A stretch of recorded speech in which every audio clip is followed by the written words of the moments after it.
Hello students, welcome back in HORT 111 Fundamentals of Horticulture, Lecture 14, Seed Dormancy, Part 1st. In this lecture, I will cover types of seed dormancy like exogenous dormancy, endogenous seed dormancy, double dormancy, secondary dormancy. In part 2nd, we will discuss on methods of breaking dormancy. Let's start this topic seed dormancy. जो seed dormancy है उसे हिंदी में बीज सुसुप्त अवस्था या बीज की निष्क्रियता भी कह सकते हो। जब बीज एक ऐसी सिचुएशन में पड़ा हुआ होता है कि वो अंकुरन लायक नहीं होता, मतलब अंकुरित नहीं होता, वो कंडीशन बीज की डोरमेंसी कहलाती है।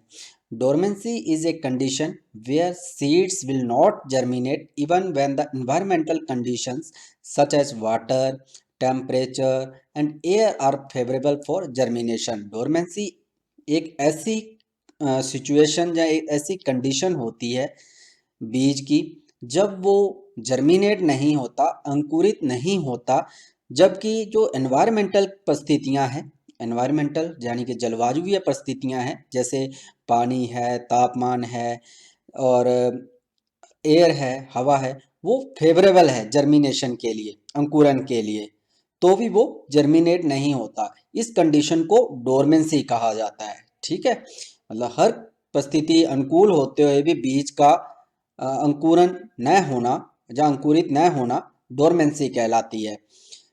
In some species chilling temperature for certain period help in the termination of dormancy.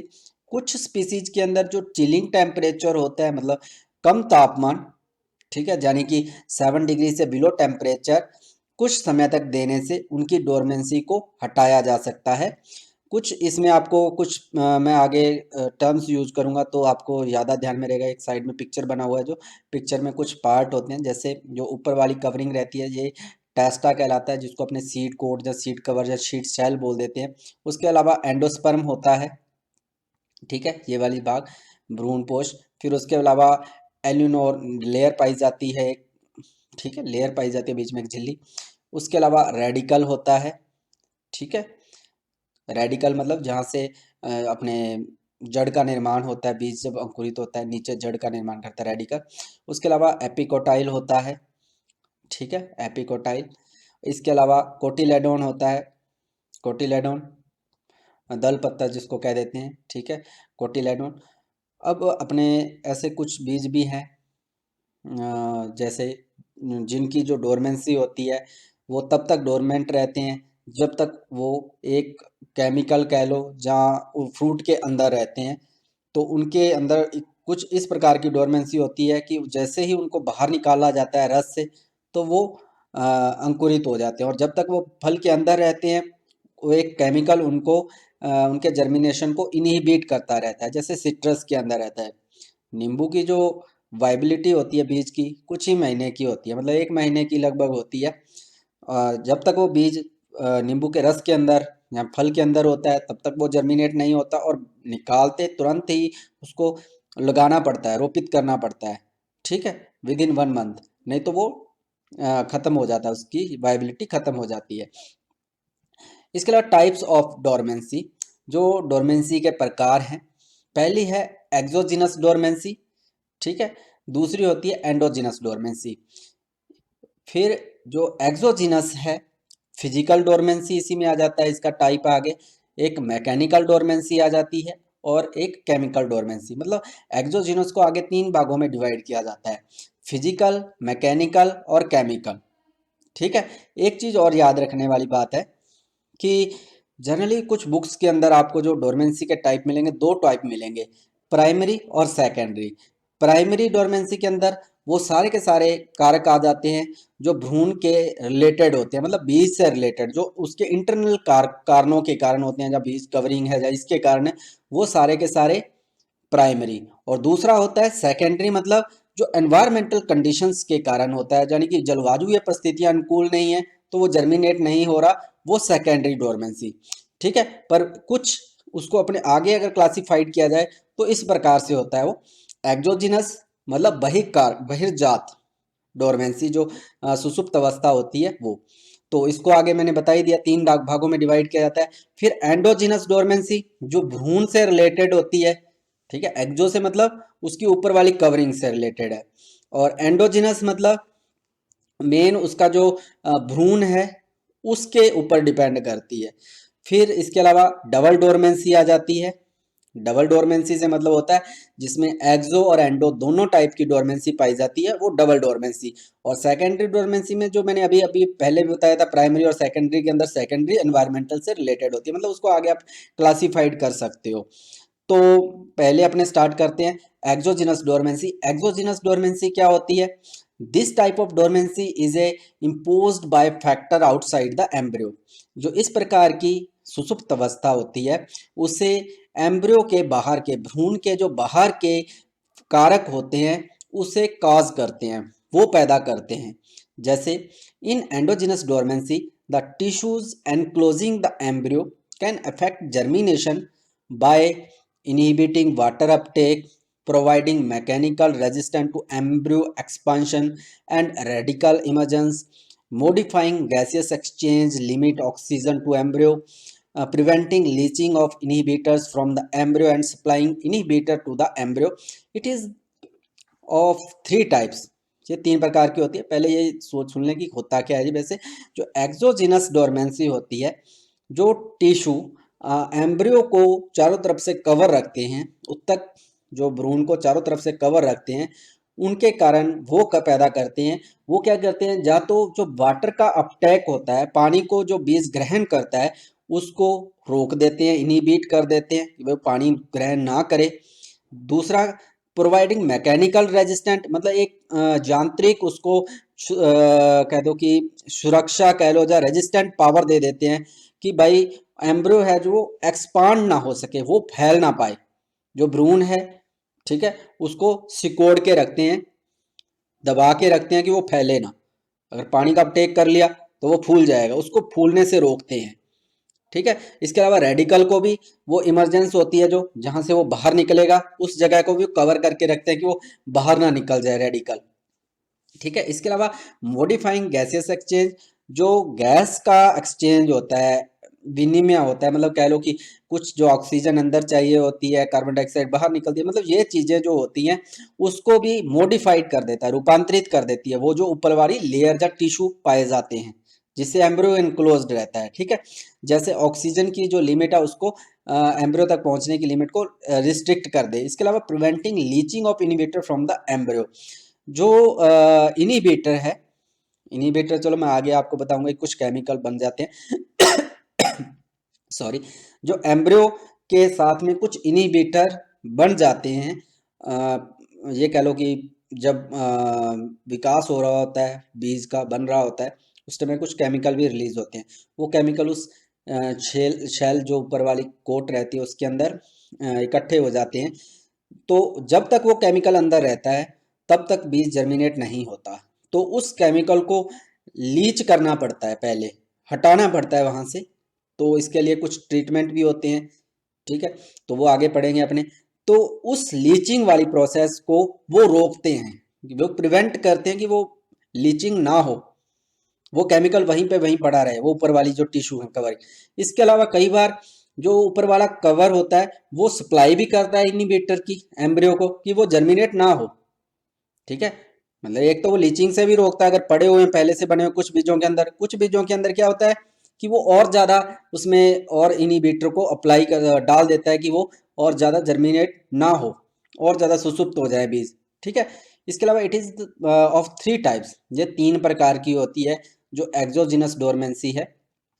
पहली है फिजिकल डोरमेंसी, जिसको आप सीड कोट डोरमेंसी कह सकते हो, ठीक है। सीड कोट मतलब जो ऊपर वाला आवरण रहता है उसके कारण। फिजिकल मतलब रूपात्मक। सीड कोट और सीड कवरिंग में बिकम हार्ड, फाइब्रस और म्यूसिजिलिनस adhesive gum during dehydration and ripening. As a result, they become impermeable to water and gases, which prevent the physiological process initiating germination. जो seed coat जो होता है बीज का, seed ऊपर वाला छिलका ऊपर वाला, सीड कवरिंग होती है जो, वो हार्ड होती है, कठोर होती है, जहाँ रेशेदार कह लो एक तरीके से, जाली नुमा, जहाँ एक मतलब हार्ड कठोर फाइब्रस, ठीक है, रेशेदार। इसके अलावा म्यूसिजिनस होती है, मतलब चिपचिपी होती है, यानी कि एक गम की तरह, एडेसिव गम, जैसे कोई चिपकाने वाली गोंद रहती है ना, वैसे ही कुछ रहती है। जब जब वो डिहाइड्रेशन हो रहा होता है, उसका सूख रहा होता है और राइपनिंग हो रही होती है, ठीक है, उस समय वो हार्ड हो जाती है, रेशेदार हो जाती है, एक म्यूसिलिनस गम जैसी बन जाती है, उसके अंदर जो ऊपर वाली झिल्ली सॉरी कवरिंग रहती है, जिसके कारण वो पानी का और गैस का जो अंदर आने जाने का पेनिट्रेशन होता है, कि भाई पानी बाहर से अंदर आ जाए, जहाँ गैस अंदर आ जाए, तो उसको इम्परमेबल बना देती है। उस झिल्ली वो कठोर होती है, मतलब उसमें पानी और गैस अंदर नहीं जा पाता, ठीक है, जिसके कारण जो फिजियोलॉजिकल प्रोसेसेस हैं, उसकी क्रियात्मक क्रियाएं, सॉरी उसकी शारीरिक क्रियाएं होती हैं, यानी कि उसमें बहुत पौधा अपने विकास के लिए जो भी क्रियाएं करते हैं, जैसे इनिशिएशन ऑफ जर्मिनेशन, जर्मिनेशन करना है तो उसको पानी को अपटेक करना पड़ेगा, तो वो सारी की सारी प्रिवेंट हो जाती हैं। वो सारी की सारी जितनी भी प्रोसेस हैं, फिजियोलॉजिकल प्रोसेस हैं, वो सारी की सारी प्रिवेंट हो जाती हैं, रुक जाती हैं। This type of dormancy is very common in Drew fruits. जो इस प्रकार की डोरमेंसी है वो बहुत ही कॉमन या सामान्यता है जहाँ आम है, जो स्टोन फ्रूट्स होते हैं या ड्रू फ्रूट होते हैं उनके अंदर, जैसे ओलिव है, पीच है, प्लम, एप्रिकोट, चेरी एक्सेट्रा, जिसमें हार्डन्ड एंडोकार्प पाया जाता है, मतलब ऊपर वाला जो भाग होता है वो हार्ड पाया जाता है। इसके अलावा वॉलनट एंड पेकरनट है, जिसमें सराउंडिंग शेल पाया जाता है, चारों तरफ जो पाया जाता है शेल, जैसे अखरोट में पाया जाता है ऊपर बीज के अंदर, गिरी के ऊपर, ठीक है, वो वाली हार्ड होती है। In various plants families such as leguminosae, the outer seed coat get hardened and become subrized and impervious to water। कुछ फैमिलीज और भी हैं, जैसे लेग्यूमिनेसी फैमिली है, उसके अंदर भी जो सीड कोट होता है वो हार्ड हो जाता है, कठोर हो जाता है और इम्प्रीवियस हो जाता है, मतलब पानी के लिए वो कह लो कि पानी अंदर नहीं आ पाता, और एक तरीके से कह लो कि पारदर्शी तो नहीं कह सकते कि भाई उसमें पानी नहीं अंदर आएगा, ठीक है, ऐसा हो जाता है। उसके बाद मैकेनिकल डोरमेंसी, सेकंड टाइप है इसका, मैकेनिकल डोरमेंसी, यांत्रिक जो सुषुप्त अवस्था पाई जाती है। In some fruit seed covering reacts restrict radical growth resulting in dormancy of seeds. जो कुछ फ्रूट की जो कवरिंग होती है वो रेडिकल ग्रोथ को, यानी कि जहाँ से मूलांकुर निकलता है, उसकी वृद्धि को रिस्ट्रिक्ट कर देती है, रोक देती है, जिसके कारण बीज में डोरमेंसी होती है, सुसुप्त अवस्था होती है।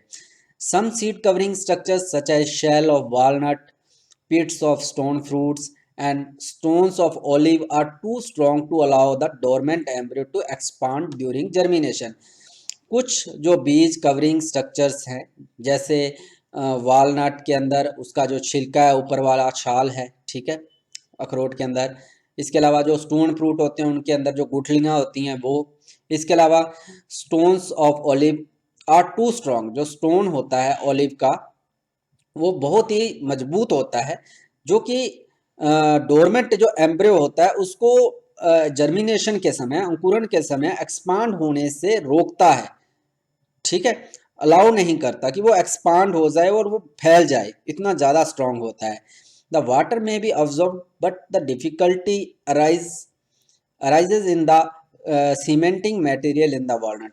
वाटर तो एब्जॉर्ब हो जाता है, हो सकता है, पर डिफिकल्टी वहाँ आती है कि वो सीमेंटिंग मटेरियल है वॉलनट के ऊपर, तो वो उसको तोड़ नहीं सकता, मतलब वो जो मूलांकुर है वो बाहर नहीं आ सकता, निकल नहीं सकता, ठीक है, मतलब रेडिकल बाहर नहीं आ पाता क्योंकि वो बहुत ही हार्ड है, इसलिए उसको तोड़ नहीं सकता वो। इसके अलावा germination in such seed does not occur until and unless the seed coat are softened either by creating moist and warm conditions during storage or by microbial activity। और ऐसे बीजों के अंदर तब तक अंकुरन नहीं हो पाता जब तक जो उसका बीज कोट है ऊपर वाला, ठीक है, सीड कोट है, वो सॉफ्ट नहीं किया जाता नम और गर्म वातावरण से स्टोरेज के अंदर, या फिर कोई जो जैविक एक्टिविटीज हैं जैसे सूक्ष्म जीवों की गतिविधियां हैं उनके थ्रू, भाई जो सूक्ष्म जीव होते हैं वो ऊपर वाली शेल को गला देते हैं, खा जाते हैं, ठीक है, जिससे वो सॉफ्ट हो जाता है और जर्मिनेशन आपका हो जाता है, मतलब वो सीमेंटिंग मटेरियल को खत्म कर देते हैं, माइक्रो ऑर्गेनिज्म खा जाते हैं। फिर है केमिकल डोरमेंसी, नेक्स्ट जो तीसरा टाइप है इसका, ठीक है, एक्सोजिनस का केमिकल डोरमेंसी, जो in seeds of some fruits chemicals that accumulated in fruit and seed covering tissues during development and remain with the seed after harvest। कुछ बीजों के अंदर कुछ केमिकल एक्यूमुलेट हो जाते हैं, मतलब इकट्ठे हो जाते हैं सीड कवरिंग की जो टिश्यू होते हैं उनके अंदर, जब उनका विकास हो रहा होता है, और वो तब तक उसके साथ रहती हैं जब बीजों को अपने तोड़ाई कर लेते हैं, जब उनकी हार्वेस्टिंग कर लेते हैं, उस टाइम भी वो उनके साथ रहते हैं जो केमिकल हैं, ठीक है।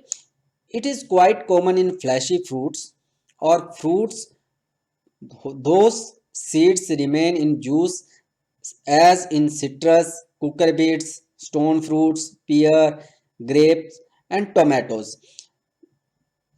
ये ज़्यादातर जो फ्लैशी फल होते हैं, फ्लैशी मतलब फूले हुए गुद्देदार जो फल होते हैं, उनके अंदर जहाँ जिनके अंदर जो बीज है वो जूस के अंदर बना रहता है, जैसे नींबू है, कुकर बीट्स जो आपकी कद्दू वर्गीय है, जहाँ जो भी स्टोन फ्रूट्स हैं उनके अंदर है, पियर नाशपाती, ग्रेप्स अंगूर के अंदर, और टमाटर के अंदर इस प्रकार के मतलब जो केमिकल है वो बनते हैं, ठीक है, एक्यूमुलेट हो जाते हैं।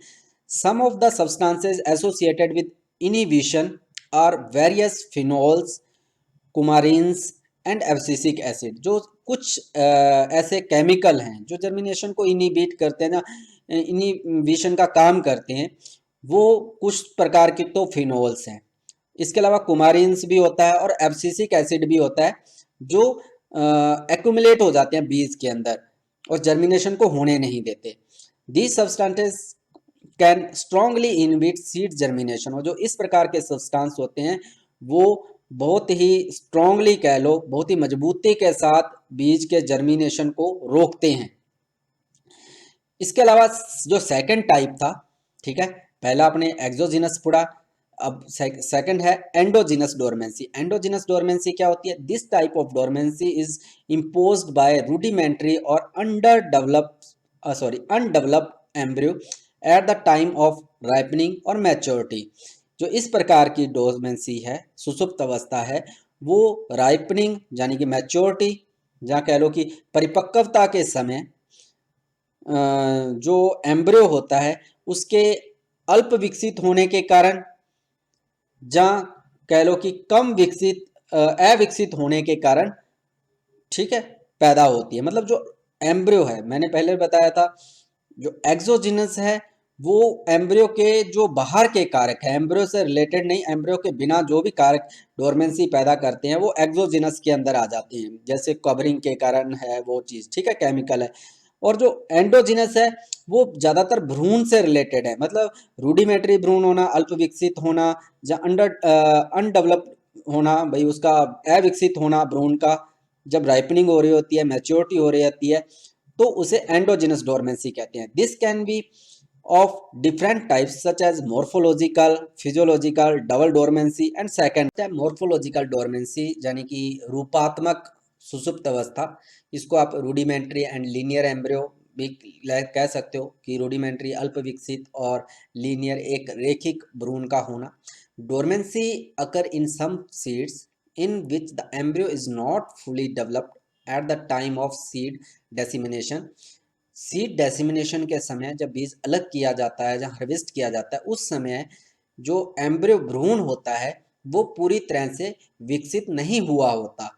इस प्रकार की डोरमेंसी जिन बीजों में पाई जाती है उनके अंदर, such seed do not germinate if planted immediately after harvesting. और ऐसे बीज अगर हार्वेस्टिंग के तुरंत बाद बोए जाते हैं तो जर्मिनेट या अंकुरित नहीं होते, मतलब ये इनमें अंकुरन नहीं होता अगर अपने उसी टाइम हार्वेस्ट किए और उनको बो दें। Plant with rudimentary embryos produce seed with little more than a pro-embryo embedded in a massive endosperm at the time of fruit maturation। फल के परिपक्वता के समय ऐसे जो अल्प विकसित एम्ब्रियोज वाले होते हैं, प्रोड्यूस बीज होते हैं, वो ज़्यादा मात्रा में बीज प्रोड्यूस करते हैं और उनकी तुलना में प्रो एम्बेडेड जो होते हैं उनकी तुलना में अधिक मात्रा में बीज प्रोड्यूस करते हैं। Enlargement of the embryo occur after the seed have imbibed water but before germination begun। और एम्ब्रियो का एनलार्जमेंट, जो एम्ब्रियो का विकास होता है, कह लो जो बढ़ता है, वो जब सीड को पानी के अंदर डुबो के रखा जाता है और फूलता है जर्मिनेशन से पहले, तब होता है। मतलब एम्ब्रियो जो भ्रूण होता है वो बढ़ जाता है जब उसे पानी के अंदर डुबो के रखा जाता है जर्मिनेशन से पहले। Formation of rudimentary embryo in common is in various plant families such as Ranunculaceae, Papaver जिसमें पोपी आ जाता है। ठीक है, जो फॉर्मेशन है रूडिमेट्री एम्ब्रियो का, अल्प विकसित भ्रूण का, वो ज़्यादातर कुछ प्लांट की जो फैमिलीज हैं जैसे रेनुकुलेसी फैमिली है, पेपेवेरेसी फैमिली जिसमें पोपी अफीम आ जाता है, उनमें पाया जाता है। इसके अलावा जो सेकंड फिजियोलॉजिकल डोरमेंसी है, ठीक है, भौतिक, तो वो सॉरी भौतिक नहीं, फिजियोलॉजिकल क्रियात्मक कह लो, ठीक है, शारीरिक। और ये जो होती है आगे फिर से क्लासिफाइड की जाती है non deep physiological dormancy. Non deep मतलब कम गहरी कह लो, कि बहुत ज़्यादा तेज ना हो, डोरमेंसी से सिंपली तरीके से इसकी हट जाती हो, ऐसे बीज। तो after ripening time it is required for seed in dry storage to loss dormancy. Ripening के बाद ऐसे जो बीज होते हैं उनको कुछ समय चाहिए होता है शुष्क भंडारण का, और उसमें वो डोरमेंसी खत्म हो जाती है। This type of dormancy is often transitory and disappear during dry storage. और इस प्रकार की जो डोरमेंसी या सुसुप्त अवस्था होती है वो एक तरीके की क्षणभंगुर होती है। ठीक है, मतलब बस होती है डोरमेंसी और वो खत्म हो जाती है, और ड्राई स्टोरेज के अंदर ये खत्म हो जाती है। ड्राई स्टोर मतलब उन फल जो बीज होते हैं उनको कुछ टाइम स्टोर के अंदर रखते हैं, स्टोर करके रखते हैं, उसके बाद जब बोते हैं तो अपने आप ही वो जर्मिनेट हो जाते हैं। Temperate fruit such as apple, pear, cherry, peach, plum and apricot, cultivated cereals, vegetables and flower crops have this type of physiological dormancy which may last for 1 to 6 months and disappear with dry storage। जो temperate fruits हैं, शीतोष्ण कटिबंधीय फल हैं, जैसे Apple है, सेब, नाशपाती है, चेरी है, आड़ू है, आलू बुखारा है, जहाँ खुमानी है, इसके अलावा जो उगाई जाने वाले अनाज हैं, ठीक है, इसके अलावा सब्जियां हैं या फिर फूल वाली फसलें हैं, उनके अंदर इस प्रकार की शारीरिक कह लो शारीरिक सुसुप्त अवस्था पाई जाती है, जो 1 महीने से लेकर 6 महीने तक की होती है और ड्राई स्टोरेज के अंदर वो खत्म हो जाती है, शुष्क भंडारण के अंदर वो खत्म हो जाती है। नेक्स्ट है photodormancy, second type photodormancy. Seeds that either require light और dark condition to germinate are termed as photodormant seed. जो ऐसे बीज जिनको जहाँ तो प्रकाश की आवश्यकता होती है या अंधेरे की आवश्यकता होती है अंकुरन के लिए, ऐसे जो बीज होते हैं वो फोटोडोरमेंट सीड कहलाते हैं।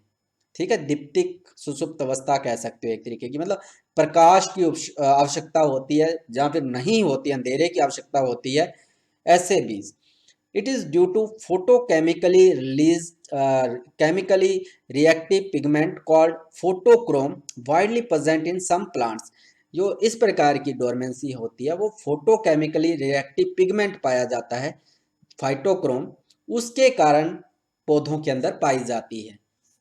ठीक है, फिर है तीसरा टाइप थर्मोडोरमेंसी। फिजियोलॉजिकल डोरमेंसी के अंदर तीसरा type थर्मोडोरमेंसी। Thermodormancy, some seeds have specific temperature requirement for their germination, otherwise they remain dormant। Such seeds are called as thermodormant। जो some seeds होते हैं, कुछ बीज होते हैं, उनको स्पेसिफिक टेम्परेचर या तापमान की आवश्यकता होती है अंकुरन के लिए, नहीं तो वो डोरमेंट ही पड़े रहते हैं, मतलब जब तक उनको वो तापमान नहीं मिलेगा वो अंकुरित नहीं होंगे। सच सीड्स आर कॉल्ड एज थर्मोडोरमेंट, और इस प्रकार के जो बीजों के अंदर सुसुप्त अवस्था पाई जाती है वो थर्मोडोरमेंट टाइप की होती है। For example seeds of lettuce, salary, pansy do not germinate if the temperature is below 25 degree Celsius. इसका जो एग्जाम्पल है, जैसे लेटुस है, सेलरी है, पेंजी है, इनके बीज तब तक जर्मिनेट नहीं होते जब तक कि तापमान 25 डिग्री से ऊपर नहीं जाता, जहाँ 25 डिग्री नहीं होता, इससे नीचे पे ये जर्मिनेट नहीं होते। डबल डोरमेंसी, ठीक है। In some species seeds have dormancy due to hard seed coat and dormant embryo, मतलब एंडोजिनस और एक्सोजिनस दोनों टाइप की डोरमेंसी पाई जाती है, ठीक है। कुछ स्पीसीज ऐसी होती हैं जिनमें डोरमेंसी पाई जाती है, उसमें हार्ड सीड कोट भी होता है और एम्ब्रियो भी अभी जहाँ तो रूडिमेंट्री होता है, जहाँ अनडेवलप्ड होता है कह लो, डोरमेंट एम्ब्रियो भी डोरमेंट होता है। जो दोनों टाइप की डोरमेंसी पाई जाती है किसी बीज के अंदर तो वो डबल डोरमेंसी कहलाती है, दोहरी सुसुप्त अवस्था। For instance some tree legumes seed coat are impervious and at the same time there embryo are also dormant. कुछ केस के अंदर जो लेग्यूम जो होते हैं फली वाले पेड़ हैं, ठीक है, उनका जो सीड कोट होता है वो भी अपारगम्य होता है एक तरीके से, ठीक है, उसमें पानी अंदर नहीं जा सकता, हार्ड होता है, और उसी समय उसका जो एम्ब्रियो होता है वो भी डोरमेंट होता है। कहने का मतलब अगर आपने उस कवर को तोड़ दें किसी भी तरीके से, स्केरिफिकेशन से या किसी भी मेथड से, तो भी वो जर्मिनेट नहीं होगा क्योंकि उसका जो एम्ब्रियो है उस समय वो डोरमेंट है। Such seed require 2 year for breaking off dormancy in nature. जो इस प्रकार के बीज होते हैं इनको 2 साल की आवश्यकता होती है प्रकृति के अंदर। अगर अपने आप ही ये बीज अगर डोरमेंसी तोड़ते हैं तो इनको 2 साल की आवश्यकता होती है, ठीक है। In the first spring the micro organisms act upon the seed making it weak and soft and then embryo dormancy is broken by chilling temperature in the winter next year. जो इस प्रकार के बीजों के अंदर क्या होता है कि पहला जो फर्स्ट स्प्रिंग होता है, पहला बसंत रहता है, उस समय जो माइक्रो ऑर्गेनिज्म सूक्ष्म जीव होते हैं वो सीड के कोट को कमजोर कर देते हैं और बीज को सॉफ्ट बना देते हैं। उसके बाद जो एम्ब्रियो होता है उसकी डोरमेंसी चिलिंग टेम्परेचर, जो नेक्स्ट जो सर्दी आती है उसके अंदर जो सर्दी के कारण चिलिंग टेम्परेचर के कारण उसकी डोरमेंसी टूटती है। मतलब दो चीजें, एम्ब्रियो डोरमेंसी चिलिंग टेम्परेचर से टूट जाती है और जो सीड कोट होता है उसको माइक्रो ऑर्गेनिजम्स गला देते हैं। एक साल में पहले माइक्रो ऑर्गेनिजम्स को गलाते हैं एक सीजन में, फिर दूसरे सीजन के अंदर चिलिंग टेम्परेचर से उसकी डोरमेंसी टूट जाती है। फिर है secondary dormancy. Secondary dormancy due to germination conditions, जो जर्मिनेशन की परिस्थितियां हैं अंकुरण की परिस्थितियां उनके कारण होती है। It is a further adaptation to prevent germination of an imbibed seed if other environmental conditions are not favourable. जो भीगे हुए या फूले हुए बीज होते हैं, ठीक है, इसमें क्या होता है कि एनवायरमेंटल कंडीशंस फेवरेबल नहीं है, अनफेवरेबल हैं, उनके कारण ये ज़्यादातर डोरमेंसी पैदा होती है, प्रिवेंट करती है वो जर्मिनेशन को। These conditions can includes unfavourable high और लो टेम्परेचर। अनफेवरेबल मतलब सूटेबल ना होना टेम्परेचर का, अगर ज़्यादा है टेम्परेचर तो भी, अगर कम तापमान है तो भी। इसके अलावा प्रोलॉन्ग डार्कनेस, वो लंबे समय तक बीज अंधेरे में पड़ा रहता है, या फिर वाटर स्ट्रेस कंडीशन है, पानी की कमी वाली जगह है, ऐसी जो डोरमेंसी होती है, मतलब बीज पड़ा हुआ है जमीन के अंदर पर पानी नहीं पहुंचा वहां तक तो वो डोरमेंट पड़ा हुआ है, वो जर्मिनेट नहीं हो रहा, वो डोरमेंसी। जहाँ वो तापमान, बीज तो डाल दिया आपने जमीन के अंदर पर वो फिर भी अंकुरित नहीं हो रहा, जो तापमान है वो बहुत ही कम है या फिर बहुत ही ज्यादा है, तो वो कंडीशन, ठीक है। इसमें भी दो आगे टाइप होते हैं, it is of two types. एक तो थर्मोडोरमेंसी होती है, एक कंडीशनल डोरमेंसी होती है। थर्मोडोरमेंसी हाई टेम्परेचर इंड्यूस्ड डोरमेंसी, जो ज्यादा तापमान होता है वो डोरमेंसी कॉज करता है, थर्मोडोरमेंसी मतलब तापमान से रिलेटेड। एक कंडीशनल डोरमेंसी होती है change in ability to germinate related to time of the year. Conditional मतलब कभी कभी क्या होता है कि टाइम ही सुटेबल नहीं होता, उस सीजन में वो अंकुरित नहीं होती, मतलब उसको टाइम चाहिए होता है एक तरीके से, उस स्पेसिफिक टाइम के अंदर ही वो चीज अंकुरित होती है, वो एनवायरमेंट कंडीशंस उस समय उसको मिलती हैं और वो अंकुरित होती है।